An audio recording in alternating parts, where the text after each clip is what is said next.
मृतकों का गणना चल रहा है और स्वाभाविक रूप से जहां तक बंगाल का स्वभाव है, हम जानते हैं कि कहा जाता था कि what Bengal thinks today India thinks tomorrow. जिस भूमि से कभी वंदे मातरम के शब्द उपजे थे, आज बड़े दुख के साथ कहना पड़ रहा है कि आज उसी भूमि में थैंक्स टू टीएमसी जिस प्रकार की हिंसा हो रही है वो अपने आप में अप्रत्याशित है। इससे पहले कभी इस प्रकार की हिंसा न हमने कभी देखा था, न किसी चुनाव में सुना था। चुनाव और हिंसा आज बंगाल में पर्यायवाची शब्द बने हुए हैं और बंगाल में ये कोई पहली बार हो रहा हो ऐसा विषय भी नहीं है। इस बार के पंचायत के चुनाव जो कि अभी 8 जुलाई को संपन्न हुए, आज काउंटिंग चल रहा है। आज अखबारों में हर जगह यह खबर छपी है कि लगभग 45 लोग आज तक, जब से नॉमिनेशन आरंभ हुआ है और काउंटिंग अभी चल रहा है, लगभग 45 लोगों की हत्या की जा चुकी है। 45 people have died as of today as far as the panchayat elections of 2023 in West Bengal is concerned. आप याद करिए, इससे पहले के असेंबली चुनाव 2021 में लगभग 52 लोगों की, 52 लोगों की हत्या हुई थी।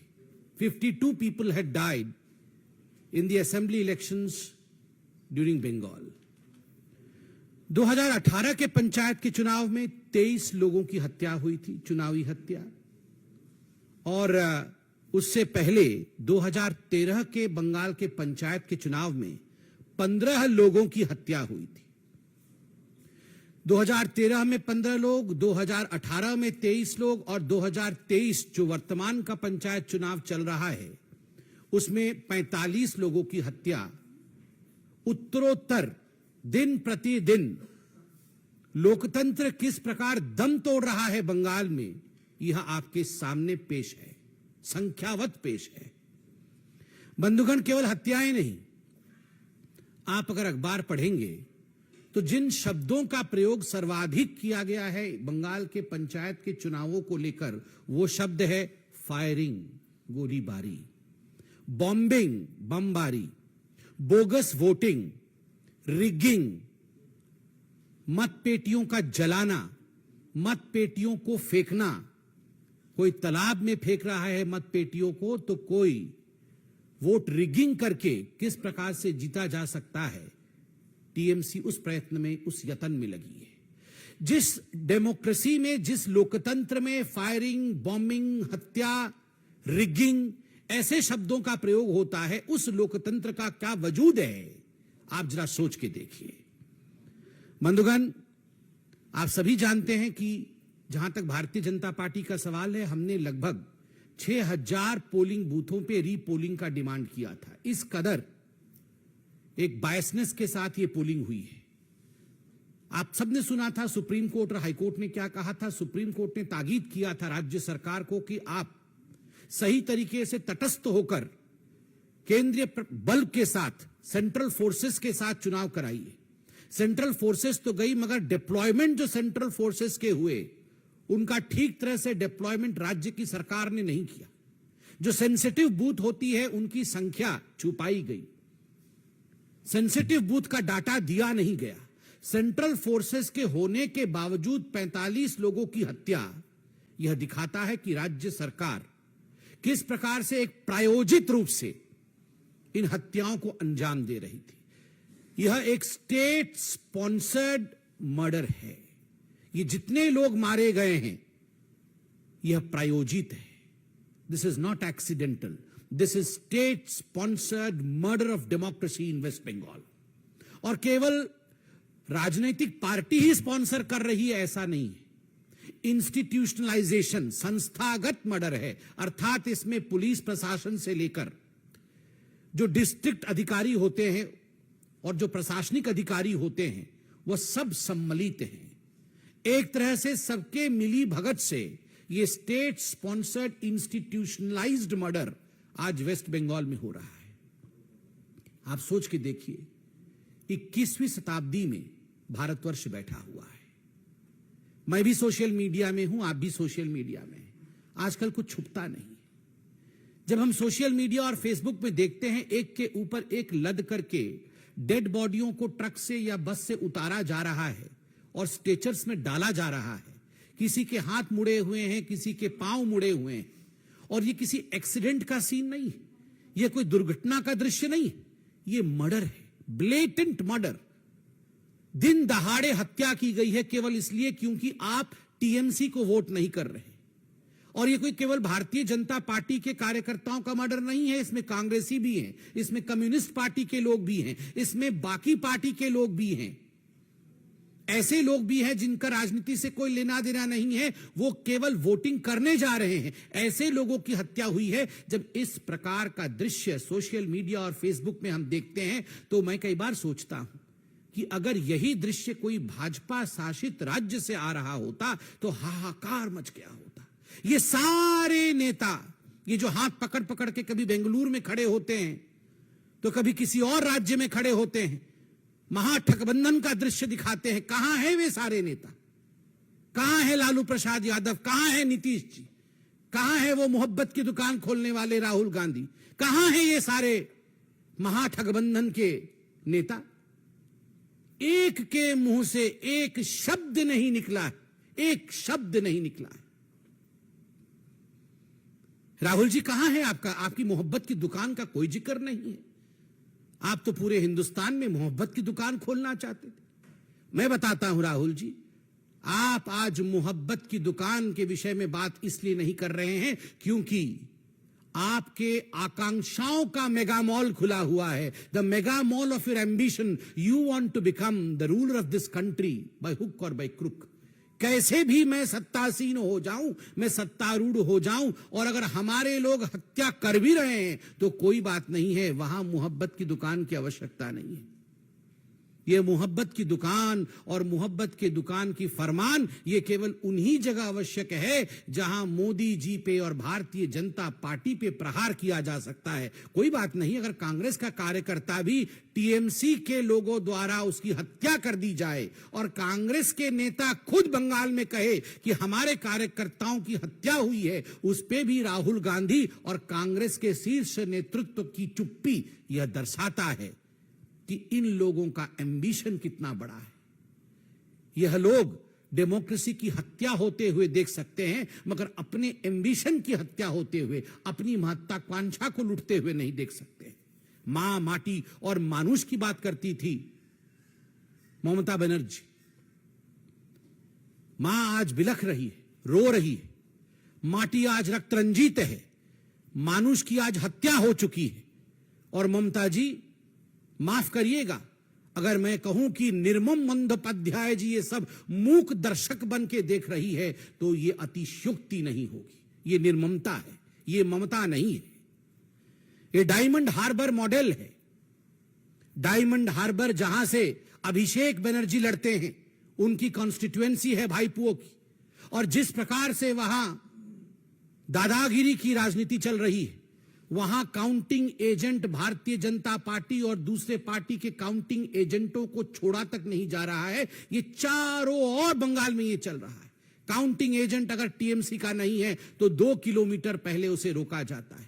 जिस दिन नॉमिनेशन भरने जाता है किसी और पार्टी का कार्यकर्ता, पहले उसे मारा जाता है, डराया जाता है, धमकाया जाता है। फिर भी अगर नॉमिनेशन भर देता है तो उसके लोगों की हत्या की जाती है। फिर भी अगर इलेक्शन हो जाता है तो काउंटिंग डे के दिन काउंटिंग एजेंट को वहां घुसने नहीं दिया जाता है। रिगिंग करने की कोशिश होती है, बम फेंकने की कोशिश होती है, और उसके बाद भी अगर हो जाता है तो किस कदर वहां दंगा की जाती है कि आज हेमंत बिश्व शर्मा जी ने भी ट्वीट करके बताया है कि कई हजार लोग बंगाल छोड़ के आज शरण में हैं आसाम में। यह लोकतंत्र है, यह लोकतंत्र है ममता दी। ममता जी आपको उत्तर देना होगा, क्या यह लोकतंत्र है कि एक राज्य के लोग चुनावी गणना के दिन राज्य छोड़ करके दूसरे राज्य में वो शरण लेते हैं? और यह पहली बार नहीं हो रहा है, असेंबली के चुनाव में भी ठीक इसी प्रकार हुआ था। बांग्लार गणतंत्र रक्त स्नात এখানে ভোট হলে মানুষের প্রাণ চলে যায়, এখানে নিয়ম কানুনের কোনো বলয় নেই। মুখ্যমন্ত্রী নির্মম বন্দ্যোপাধ্যায় ও তার পরিষদদার সরকারি আইনকে ক্ষমতা টিকে থাকার মেশিনারি বানাইছেন। আমি এই ব্যবস্থার তীব্র নিন্দা করি।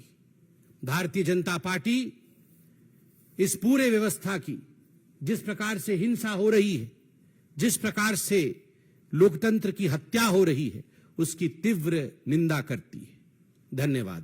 कोई प्रश्न हो तो अवश्य पूछें। सर, मेरा सवाल है कि विधानसभा चुनाव के पहले से लगातार वहां हिंसा जारी है। मेरे हिसाब से कभी हिंसा वहां थमी नहीं। संविधान इस देश में उसके अंदर कुछ व्यवस्था भी है, तो आखिर क्यों केंद्र सरकार किस बात का इंतजार कर रही है? आपने खुद आंकड़ा दिया कि कितने सैकड़ों लोग मारे जा चुके हैं। देखिए, जहां तक भारतीय जनता पार्टी का विषय है, मैं उसका विषय रखता हूं। केंद्र सरकार के विषय में सरकार के प्रवक्ता अपने विषय को अवश्य रखेंगे। भारतीय जनता पार्टी ने एक कमेटी बनाई है, 4 दलीय कमेटी है, और यह कमेटी वहां पर हिंसा को पढ़ने, उसके विषय में जानने के लिए, उसके विषय को स्थापित करने के लिए गई है। केंद्र सरकार भी, हमने देखा है न्यूज के माध्यम से, गृह मंत्रालय ने रिपोर्ट भी मांगी है। तो स्वाभाविक रूप से इन सब विषयों का आंकलन करने के बाद जो भी उचित कदम होगा सरकार व पार्टी उठाएगी। कोर्ट में भी विषय गया हुआ है, इसके विषय में भी आप जानते हैं।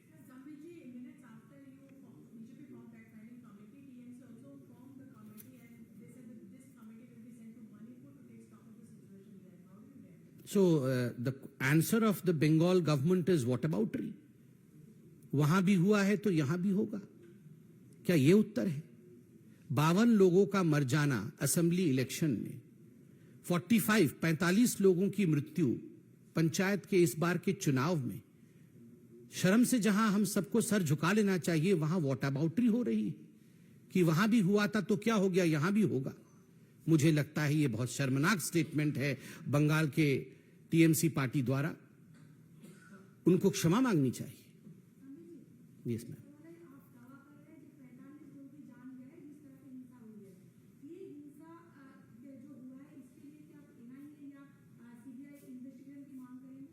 देखिए, मैं दावा नहीं कर रहा हूं कि 45 लोगों की हत्या हुई है। आज सारे अखबारों में 42+3 ये संख्या छपी है, और मैं मीडिया पे संपूर्ण विश्वास करता हूं कि जिस दिन से चुनाव घोषित हुए हैं आज तक 45 लोगों की जान गई है। मीडिया ने बहुत ही जिम्मेदारी के साथ छापा होगा, आंकड़ों के साथ छापा होगा। और जहां तक एनआईए एवं सीबीआई की जांच का विषय है, स्वाभाविक रूप से इसमें कोई दो मत नहीं है कि हमारी होम मिनिस्ट्री हो और बाकी जो पार्टियां हैं, सभी ने अपने डिमांड्स को रखा है। तथ्य के आधार पर इस विषय पर पार्टियां भी और सरकार भी आगे बढ़ेगी।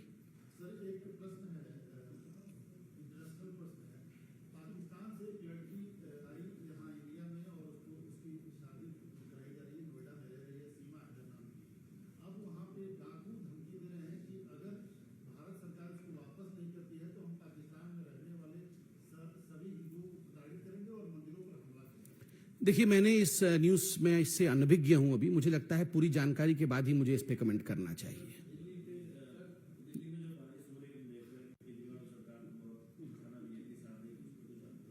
ये स्वाभाविक रूप से बारिश हो चाहे दिल्ली में कुछ भी हो, केजरीवाल सरकार और उनका एक रवैया रहता है कि दूसरों के कंधे के ऊपर जिम्मेदारी डाल देना और राजनीति करना। मुझे लगता है आज पूरे देश में जिस प्रकार से बारिश का प्रकोप है, हम टीवी के माध्यम से और बाकी माध्यमों से देख रहे हैं, ये संवेदनशील विषय है। लोगों के घर बह जाने, लोगों का जान चला जाना, ये राजनीति का विषय कदाचित नहीं है।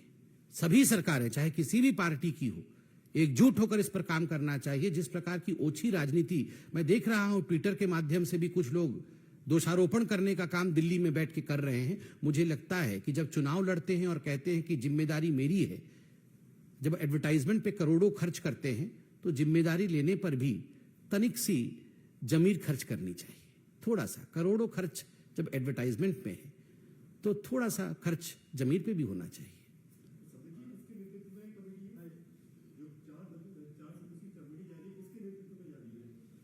नहीं, वो कमेटी आपको पूरा पेपर दिया गया है।